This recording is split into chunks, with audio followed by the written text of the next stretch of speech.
Hai, Assalamualaikum dan juga salam sejahtera. Apa khabar anda semua? Saya Hafiz Rosli dan bersama dengan Afizah Azaman dalam segmen Realiti Rakyat dalam Awani Pagi. Dan kalau kita lihat penularan wabak COVID-19 ini tidak akan melebahkan kita jika kita bersama-sama menghadapinya.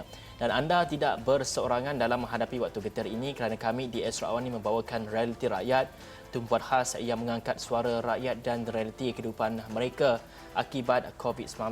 Untuk rakyat, anda boleh menghubungi Astro Awani, dan untuk kepimpinan ataupun NGO ataupun segala badan-badan yang ada, kita akan memberikan peluang kepada anda semua untuk menyuarakan apa agaknya isi hati ataupun realiti di kawasan masing-masing dan juga kawasan bantuan yang disalurkan itu. Dan ekonomi juga penting, oleh itu dari sekecil-kecil usahawan mikro sehinggalah perniagaan besar, ini platform untuk anda suarakan isu dan juga inovasi yang diperlukan. Dan setiap masalah, segala kegusaran akan kami bawakan di Astro Awani. Tiada yang tertinggal, tiada yang terpinggir. Kerana Astro Awani prihatin, kekal di rumah, kita jaga kita untuk hapuskan COVID-19. Segmen Realiti Rakyat bermula sekarang.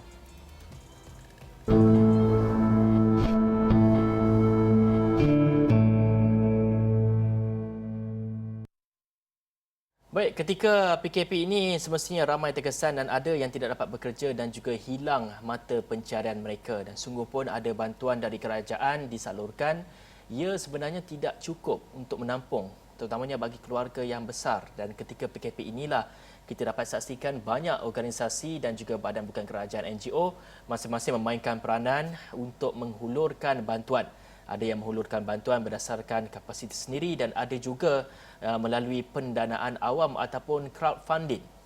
Namun bagi seorang beliau ini, beliau mengilhamkan idea untuk menggunakan duit sendiri terlebih dahulu bantuan kepada yang memerlukan. Bermula dengan 2 keluarga yang dibantu, kini telah pun mencecah 400 keluarga berjaya menerima manfaat daripada itu. Dan kita akan bersama dengan Satra Nurizman, iaitu pelajar Master Universiti Malaysia Sabah. Assalamualaikum. Salam. Selamat pagi. Selamat pagi. Selamat pagi. Okey, first kali boleh ceritakan tak bagaimana idea seorang mahasiswa ini untuk membuat kerja amal pada mulanya dengan menggunakan wang sendiri, telah membantu 400 keluarga. Bagaimana nak dapatkan dana tersebut? Mungkin perkara pertama yang boleh diceritakan adalah bagaimana diri kita, ramai ribuan mahasiswa dekat Malaysia ini sama-sama untuk bukan hanya menerima bantuan tetapi juga mengilhamkan, mencipta idea-idea terbaru dalam usaha kita nak bantu kita jaga kita ni. Boleh kita huraikan pendapat? Pendapat. Okey, Assalamualaikum dan salam sejahtera. Salam. Untuk misi bantuan kami untuk COVID-19 kali ini di Sabah, kami berfokus di Kota Kinabalu, Sabah dan juga beberapa kawasan daerah yang terdekatlah. Untuk permulaan pada tim kami hanya 2 orang sahaja yang bergerak. Semua kami lakukan sendiri. Daripada mulanya, permulaan adalah 2 keluarga yang kami bantu, iaitu menggunakan duit sendiri. Bersama rakan saya, Puan Raisha Abdul Ghafur, kami menggunakan duit sendiri untuk membantu 2 keluarga yang berada jauh daripada kawasan bandar. Seterusnya, kami mendapat idea untuk membuat crowdfunding sebab kami ingin membantu lebih ramai keluarga yang terputus bekalan makanan, hilang mata pencarian, beberapa golongan yang tercicir, pekerja yang ada gaji harian sahaja, tidak mempunyai pendapatan bulanan. Daripada situ kami mendapat idea untuk mengumpul dana melalui keluarga kami, rakan-rakan, kenalan, dan tidak sangka terdapat juga orang luar yang ingin membantu sebab mereka melihat usaha ini melalui Facebook saya. Dan juga beberapa NGO juga lah yang ingin memberikan kami sumbangan, memberikan support, sokongan dan sebagainya lah. Baik, Satra. Ya. Baik, Satra. Ketika Satra mendekati masyarakat, menghulurkan bantuan kepada masyarakat, Mungkin ada cerita-cerita yang menarik ataupun cerita-cerita yang mengayat hati yang ingin dikongsikan bersama kita semua. Bagaimana keadaan mereka, situasi mereka. Adakah ada antara keluarga yang terputus bekalan makanan? Mungkin dapat dikongsikan. Memang banyak yang kami jumpa, memang banyak yang terputus bekalan makanan. Ada juga baby, terutamanya sangat menyayat hati. 4 hari minum air sahaja. Dan bila kami mendapat sumbangan susu, memberikan sumbangan susu tepung baby, dia senyum dengan gembira sekali itu baby. Dan juga ada seorang ibu tunggal melihat kami menghantar bekalan makanan kepada dia, dia menangis sangat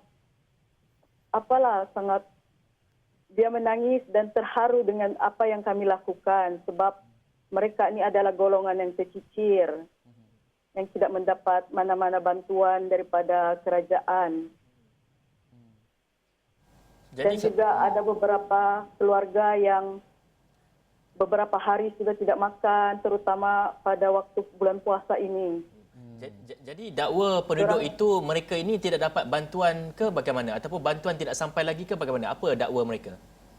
Mereka tidak mendapat bantuan sebab mereka ini tinggal di tapak pembinaan, di kawasan-kawasan setinggan yang tidak mempunyai pihak berkuasa seperti ketua kampung, MPKK untuk menyalurkan bantuan kepada mereka. Dan juga kawasan yang tidak sukar dijejak oleh pihak yang berwajib lah. Boleh Satra kongsikan kawasan-kawasan tu, contohnya di kawasan-kawasan yang mana yang mungkin kita terlepas pandang untuk menghulurkan bantuan?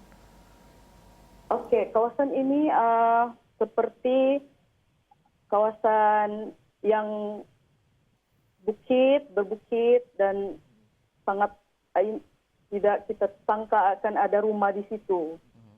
Kami dapat pun melalui Facebook mereka melihat kami mengantar bantuan, mereka menghubungi kami melalui Facebook.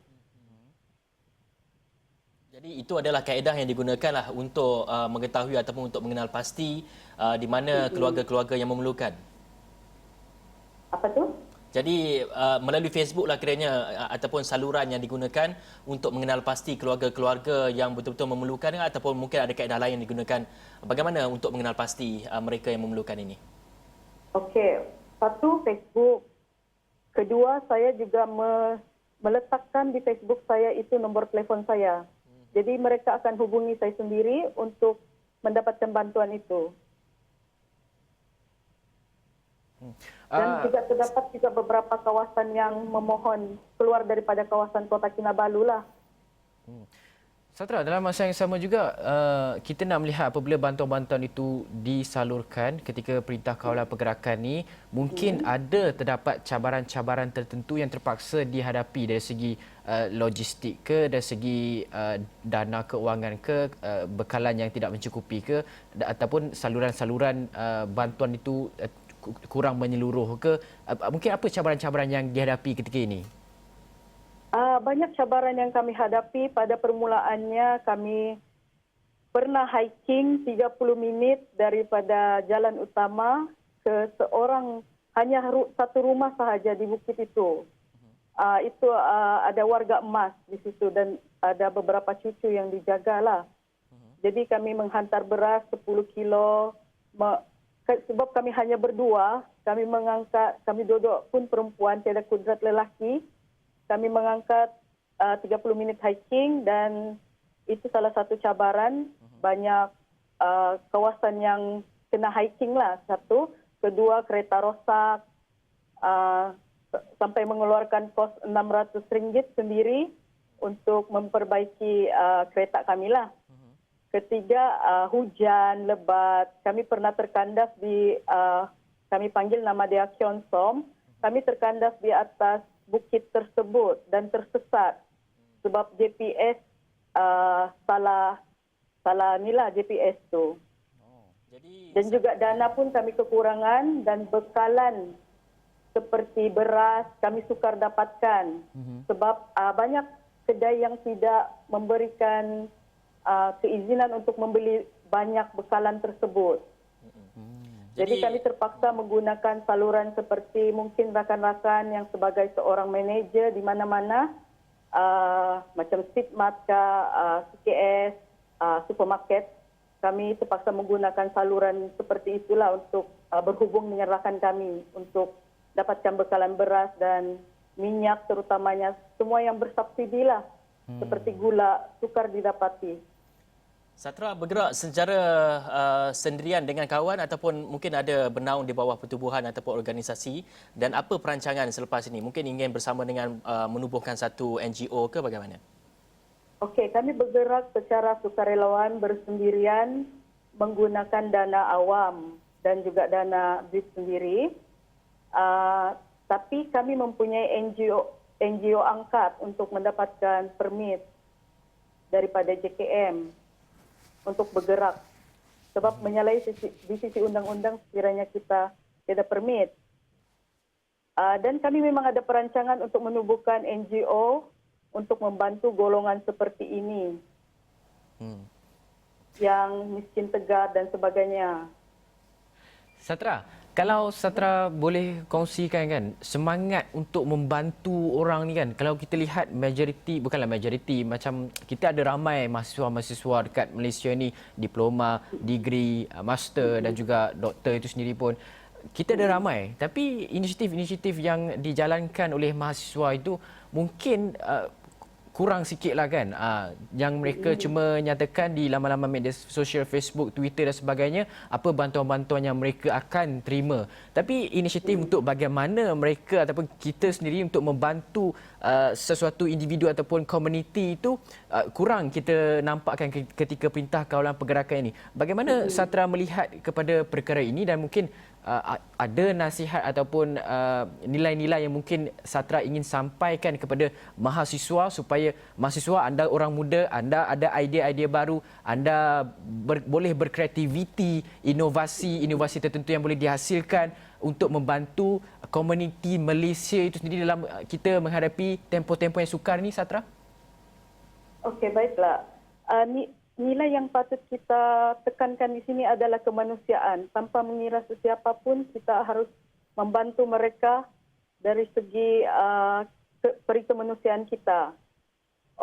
Baiklah, sebenarnya banyak rakan saya menjalankan sendiri misi seperti ini. Seperti Muhammad Farid Abraham di Sandakan, dia melakukan crowdfunding juga untuk kampung dia sendiri.